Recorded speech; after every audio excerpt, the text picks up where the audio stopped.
ವೀಕ್ಷಕರೇ, ಜಯತೀರ್ಥ ಅವರ ನೇತೃತ್ವದಲ್ಲಿ ಸಮಾಜಮುಖಿಯಾದಂತ ಒಂದು ಯೂಟ್ಯೂಬ್ ಚಾನೆಲ್ ಅನ್ನ ನಡೆಸ್ಕೊಂಡ್ ಬರ್ತಾ ಇರತಕ್ಕಂತ ಜಯತೀರ್ಥ ಅವರ ಇವತ್ತಿನ ಒಂದು ವಿಶೇಷ ಏನಂತಂದ್ರೆ ವಿಸ್ಮಯ ಲೋಕಕ್ಕೆ ನಿಮ್ಮನ್ನ ಕರ್ಕೊಂಡು ಹೋಗ್ತಾ ಇದ್ದೀನಿ. ಬೆಂಗಳೂರಿನ ಪ್ರಸಿದ್ಧ ಹೃದಯ ಭಾಗ ಆಗಿರ್ತಕ್ಕಂಥ ಲಾಲ್ ಬಾಗಿನಲ್ಲಿ 219ನೆಯ ಫಲಪುಷ್ಪ ಪ್ರದರ್ಶನದ ಸಂದರ್ಭದಲ್ಲಿ ನಾವಿದ್ದೇವೆ. ಪ್ರತಿ ವರ್ಷ ಗಣರಾಜ್ಯೋತ್ಸವ ಸಂದರ್ಭದಲ್ಲಿ ಫಲಪುಷ್ಪ ಪ್ರದರ್ಶನ ನಡೆಯುತ್ತೆ. ಲಾಲ್ ಬಾಗ್ ಅಂತಕ್ಕಂಥದ್ದು ಒಂದು ಇತಿಹಾಸ ಪ್ರಸಿದ್ಧ 240 ಎಕರೆಯಲ್ಲಿ ಇರ್ತಕ್ಕಂಥ ಬೆಂಗಳೂರು ನಗರ ವಾಸಿಗಳಿಗೆ ಒಂದು ರೀತಿಯ ಶ್ವಾಸಕೋಶ ಇದ್ದಂಗೆ. ಇಂಥ ಅದ್ಭುತ ಕ್ಷೇತ್ರದಲ್ಲಿ ತೇಜಸ್ವಿ ವಿಸ್ಮಯ ಲೋಕ ಅಂತಕ್ಕಂಥ ಇವತ್ತು ಫಲಪುಷ್ಪ ಪ್ರದರ್ಶನದ ಒಂದು ನಡೀತಾ ಇದೆ ಪ್ರದರ್ಶನ. ಕರ್ನಾಟಕ ಸರ್ಕಾರದ ತೋಟಗಾರಿಕಾ ಇಲಾಖೆಯವರು ಆಯೋಜನೆ ಮಾಡಿರ್ತಕ್ಕಂಥ ತೇಜಸ್ವಿಯವರ ವಿಸ್ಮಯ ಲೋಕಕ್ಕೆ ನಿಮ್ಮನ್ನ ಕರ್ಕೊಂಡು ಹೋಗ್ತಾ ಇದ್ದೀನಿ. ಬನ್ನಿ, ಇವತ್ತು ಆ ಕಾರ್ಯಕ್ರಮ, ಆ ಒಂದು ವಿಸ್ಮಯ ಲೋಕದ ಪರಿಚಯವನ್ನ ಅನಾವರಣವನ್ನ ಮಾಡೋಣ. ಬನ್ನಿ. ನಮಸ್ಕಾರ. ತೇಜಸ್ವಿ ವಿಸ್ಮಯ ಲೋಕವನ್ನ ನಾವು ನೋಡ್ತಾ ಇದ್ದೀರಾ. 1938 ಸೆಪ್ಟೆಂಬರ್ 8ರಂದು ಶಿವಮೊಗ್ಗ ಜಿಲ್ಲೆಯ ಕುಪ್ಪಳ್ಳಿಯಲ್ಲಿ ಹುಟ್ಟುತ್ತಾರೆ. ಅವರ ತಂದೆ ನಿಮ್ಗೆ ಗೊತ್ತಿರತಕ್ಕಂಥದ್ದು ಕರ್ನಾಟಕ ರತ್ನ ರಾಷ್ಟ್ರಕವಿ ಕುವೆಂಪು ಅವರು. ಇವರು ಕುಪ್ಪಳ್ಳಿಯಲ್ಲಿ ಹುಟ್ಟಿ ನಂತರ ವಿದ್ಯಾಭ್ಯಾಸವನ್ನು ಪಡೆದು ನಂತರ ಅವರು ಮೂಡಿಗೆರೆಯಲ್ಲಿ ಸೆಟ್ಲ್ ಆಗ್ತಾರೆ. 2007 ತನಕ ಅವ್ರು ಇರ್ತಾರೆ. 68 ವರ್ಷ ಕಾಲ ಬದುಕಿರ್ತಾರೆ. ಅವರು ಸಾಹಿತಿ ಅಂತ ಹೇಳ, ಛಾಯಾಗ್ರಾಹಕರು ಅಂತ ಹೇಳ, ಕೃಷಿಕರು ಅಂತ ಹೇಳ, ಪ್ರಕೃತಿ ಪ್ರೇಮಿ ಅಂತ ಹೇಳ, ಹೀಗೆ ಹಲವಾರು ಮುಖಗಳನ್ನು ಹೊಂದಿರತಕ್ಕಂಥ ಪೂರ್ಣಚಂದ್ರ ತೇಜಸ್ವಿ ಅವರು ಹಲವಾರು ಕ್ಷೇತ್ರಗಳಲ್ಲಿ ವಿಸ್ಮಯವಾಗಿ ನಮಗೆ ಕಾಣ್ತಾರೆ. ಕರ್ನಾಟಕ ಸರ್ಕಾರದ ತೋಟಗಾರಿಕೆ ಇಲಾಖೆಯವರು ಇವತ್ತು ತೇಜಸ್ವಿ ವಿಸ್ಮಯ ಅಂತಕ್ಕಂಥ ಈ ಒಂದು ಫಲಪುಷ್ಪ ಪ್ರದರ್ಶನದ ವಿಶೇಷವನ್ನ ಆಯೋಜನೆ ಮಾಡಿರ್ತಕ್ಕಂಥದ್ದು ಒಂದು ವಿಶೇಷ. ನಾವು ಹೈಸ್ಕೂಲಲ್ಲಿ ಓದ್ತಾ ಇದ್ದಾಗ ಕರ್ವಾಲೋ ಅಂತ ಒಂದು ಪುಸ್ತಕ ಇತ್ತು ನಮ್ಗೆ.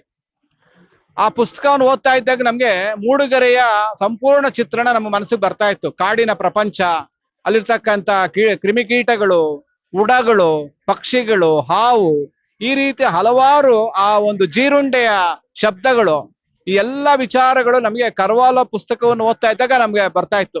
ಅಂತ ಅದ್ಭುತ ಪ್ರಕೃತಿ ಪ್ರೇಮಿ, ಪ್ರಕೃತಿಯನ್ನು ಕುರಿತು ಬರೀತಕ್ಕಂಥ ಗ್ರಾಮೀಣ ಸೊಗಡಿನ ಲೇಖಕ. ನವ ಪಂಥದಲ್ಲೂ ಸಹ ಬರೆದಿದ್ದಾರೆ, ಬಂಡಾಯದಲ್ಲೂ ಬರೆದಿದ್ದಾರೆ.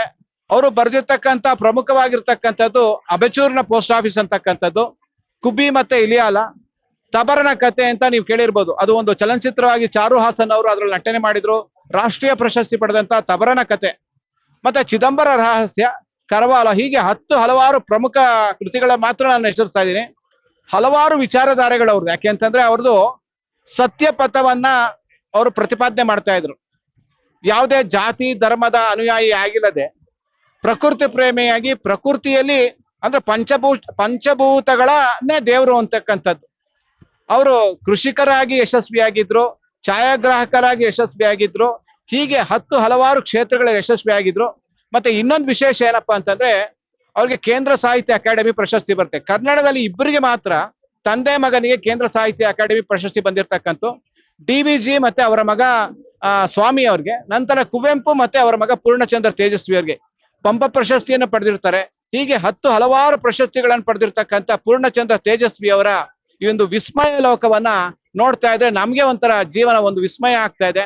ಅಂತ ಕಾಡು ಮೇಡಿನ ಪ್ರಪಂಚದಲ್ಲಿ ಸಹ ಒಂದು ವಿಸ್ಮಯ ಲೋಕದ ಸೃಷ್ಟಿ ಮಾಡಿ ಆ ಒಂದು ಲೇಖಕರಾಗಿ ಅದ್ಭುತ ಸಾಧನೆ ಮಾಡಿರ್ತಕ್ಕಂಥ ಅಂತ ತೇಜಸ್ವಿ ಅವರ ಒಂದು ವಿಸ್ಮಯ ಲೋಕವನ್ನ ನೋಡೋಣ ಬನ್ನಿ. ಬೀಜ ನೋಡ್ತಾ ಇದ್ದೀರಾ. ಕಾಫಿ ಬೀಜಕ್ಕೂ ತೇಜಸ್ವಿ ಅವ್ರಿಗೆ ಏನಪ್ಪಾ ಸಂಬಂಧ ಅಂತಂದ್ರೆ ಅವಿನಾಭಾವ ಒಂದ್ ಸಂಬಂಧ. ಕಾಫಿ ತೋಟ ಇರುತ್ತೆ, ಮೆಣಸು, ಕಾಫಿ ಇದನ್ನೆಲ್ಲ ಬೆಳೀತಾ ಇರ್ತಾರೆ ಕೃಷಿಕರವರು. ಆ ಒಂದು ಮೂಡಿಗೆರೆಯ ಕಾಫಿ ಬೋರ್ಡಿನಲ್ಲಿ ಒಂದು ರೀತಿಯ ಅನ್ಯಾಯ, ಅಕ್ರಮ, ಭ್ರಷ್ಟಾಚಾರ ಅವಾಗ್ಲೂ ನಡೀತಾ ಇತ್ತು. ಅದರ ವಿರುದ್ಧ ಧ್ವನಿ ಎತ್ತದೆ ಅಂತ ಪೂರ್ಣಚಂದ್ರ ತೇಜಸ್ವಿ ಅವರು ಅಲ್ಲಿ ಹೇಳ್ತಾರೆ, ಕಾಫಿ ಬೋರ್ಡ್ಗೆ ನಾನು ಕಾಫಿಯನ್ನ ಮಾರೋದಿಲ್ಲ, ನಾನು ಬಹಿರಂಗವಾಗಿ ರಸ್ತೆಯಲ್ಲಿ ಮಾರಾಟ ಮಾಡ್ತೀನಿ ಅಂತಕ್ಕಂಥ ಬಂಡಾಯವನ್ನ ಅವತ್ತು ಅವರು ತಾಳ್ತಾರೆ. ಅದು ಅವರ ಬಂಡಾಯ ಮನಸ್ಥಿತಿಯನ್ನ ನಾವು ನೋಡ್ಬೋದು. ಕವಿ ಕಾಣದ್ದನ್ನ ಕವಿ ಕಂಡ, ಕವಿ ಕಾಣದ್ದನ್ನ ಕ್ಯಾಮರಾ ಕಾಣ್ತು ಅಂತಕ್ಕಂಥದ್ದು ಪೂರ್ಣಚಂದ್ರ ತೇಜಸ್ವಿ ಅವರ ಹವ್ಯಾಸಗಳಲ್ಲಿ ಒಂದಾಗಿರ್ತಕ್ಕಂಥ ಛಾಯಾಗ್ರಹಣ. ಅದರಲ್ಲೂ ವನ್ಯಜೀವಿ, ಕಾಡು ಪ್ರದೇಶಗಳ ಛಾಯಾಗ್ರಹಣ ಅತ್ಯಂತ ವಿಷಯ. ಯಾಕಂದ್ರೆ ಒಂದೊಂದು ಫೋಟೋ ತೆಗಿಯೋರು ಒಂದೊಂದು ದಿನ ಕಾಡುಗಳಲ್ಲಿ ಸುತ್ತಾ ಇದ್ರಂತೆ, ಒಂದೊಂದು ದಿನ ಅಲ್ಲೇ ಕೂತಿರ್ತಾ ಇದ್ರಂತೆ.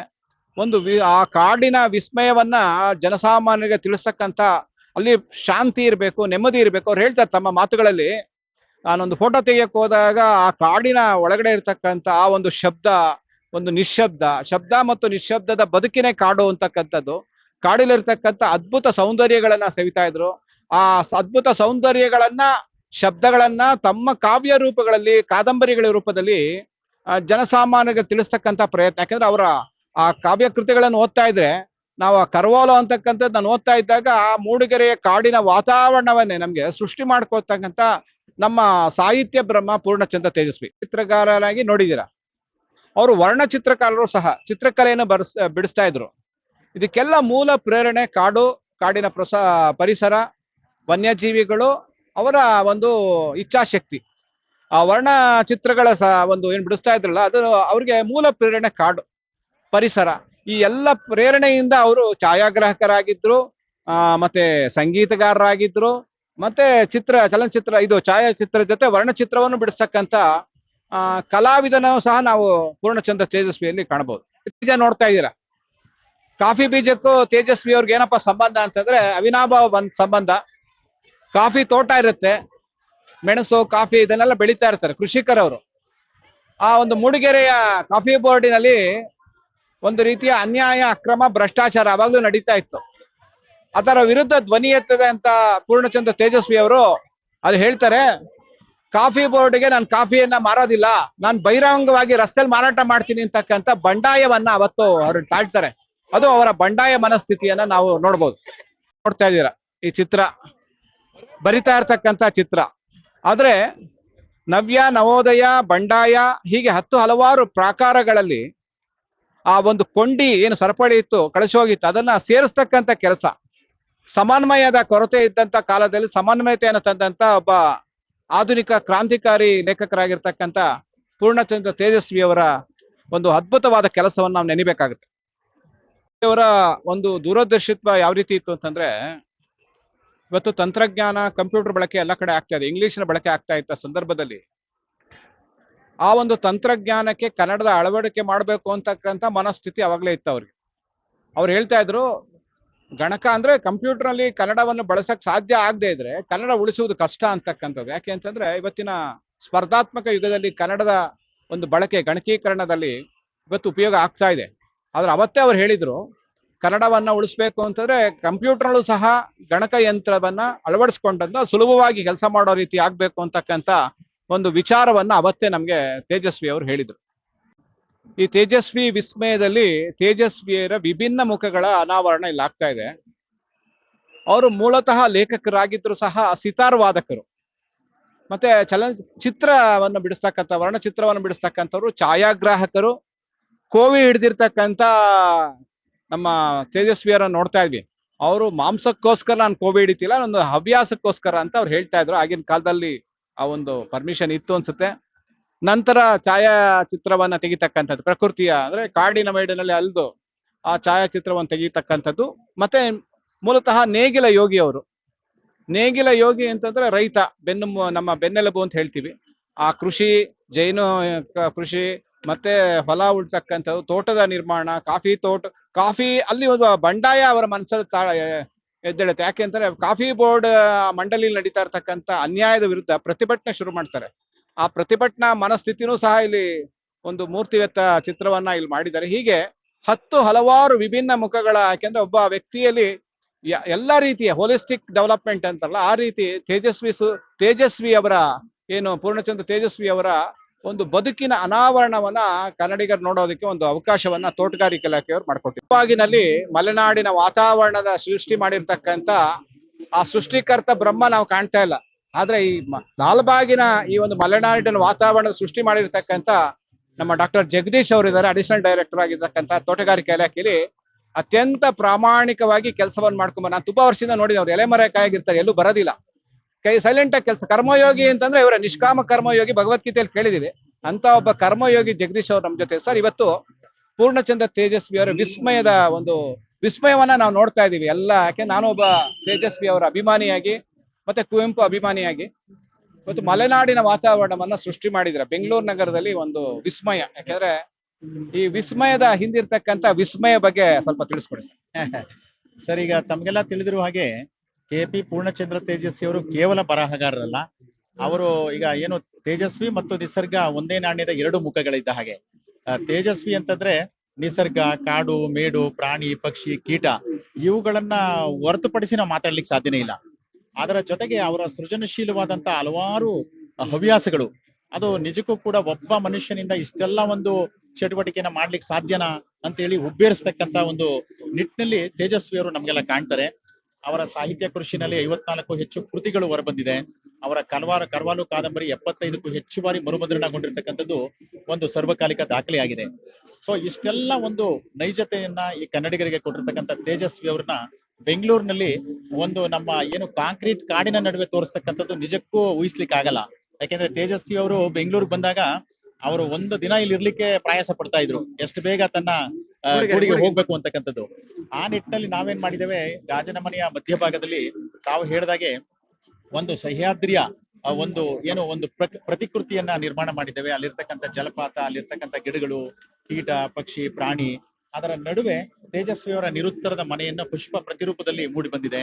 ಅದರ ಮುಂದೆ ತೇಜಸ್ವಿ ಮತ್ತು ಏನು ರಾಜೇಶ್ವರಿ ಅವರು ಕುಳಿತಿರ್ತಕ್ಕಂಥ ಒಂದು ಸ್ಟ್ಯಾಚ್ಯೂ, ಮೋತಿ ಖ್ಯಾತ ಕಿವಿ, ಇವೆಲ್ಲವೂ ಅವರ ಒಂದು ಭಾಗ.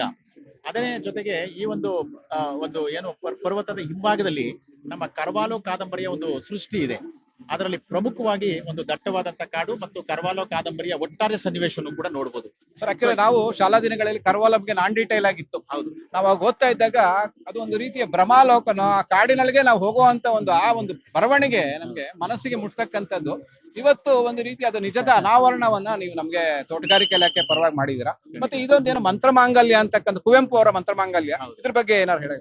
ಪ್ರಮುಖವಾಗಿ ಈಗ ಮಂತ್ರಮಾಂಗಲ್ಯ ಅಂತಕ್ಕಂಥದ್ದು ಕುವೆಂಪು ಅವರು ಈ ಒಂದು ಸೊಸೈಟಿಗೆ, ಒಂದು ಸಮಾಜಕ್ಕೆ ಕೊಟ್ಟಂತ ಒಂದು ಬಹಳ ದೊಡ್ಡ ಒಂದು ಸಂದೇಶ.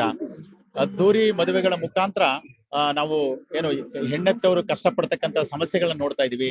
ಆದ್ರಿಂದ ಒಂದು ಸರಳವಾಗಿ ಮದುವೆ ಆಗಿ ಒಂದು ಮಂತ್ರಮಾಂಗಲ್ಯದ ಮುಖೇನ ಹಸೆಮಣೆನ ಹೇರ್ತಕ್ಕಂಥದ್ದು ಎಲ್ರಿಗೂ ಕೂಡ ಸಮಾಜ ದೃಷ್ಟಿಯಿಂದ ಅತ್ಯಂತ ಒಂದು ಒಳಿತಾದಂತ ಸಂದೇಶ ಅಂತಕ್ಕಂಥ ಒಂದು ಪರಿಕಲ್ಪನೆಯನ್ನ ಕಟ್ಕೊಟ್ರು.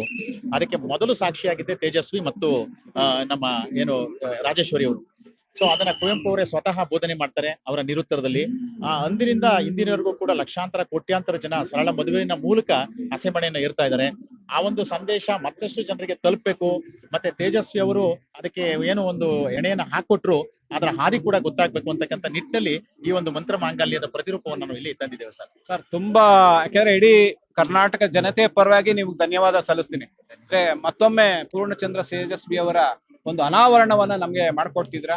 ಹಾಗೆ ಇವತ್ತು ಲಾಲ್ಬಾಗಿನಲ್ಲಿ ಜನಾಕರ್ಷಣೆಯ ಕೇಂದ್ರವಾಗಿ ಪರಿವರ್ತನೆ ಮಾಡಿರ್ತಕ್ಕಂಥ ಆಧುನಿಕ ಭಗೀರಥರಾಗಿರ್ತಕ್ಕಂಥ ಜಗದೀಶ್ ಅವರಿಗೆ ನಮ್ಮ ಜನಧನಿಯ ಪರವಾಗಿ ವಿಶೇಷವಾದಂತಹ ಧನ್ಯವಾದವನ್ನ ಸಲ್ಲಿಸ್ತಾ ಇದ್ದೀನಿ. ದೊಡ್ಡ ಮಾತು ಸರ್, ನಮಸ್ಕಾರ.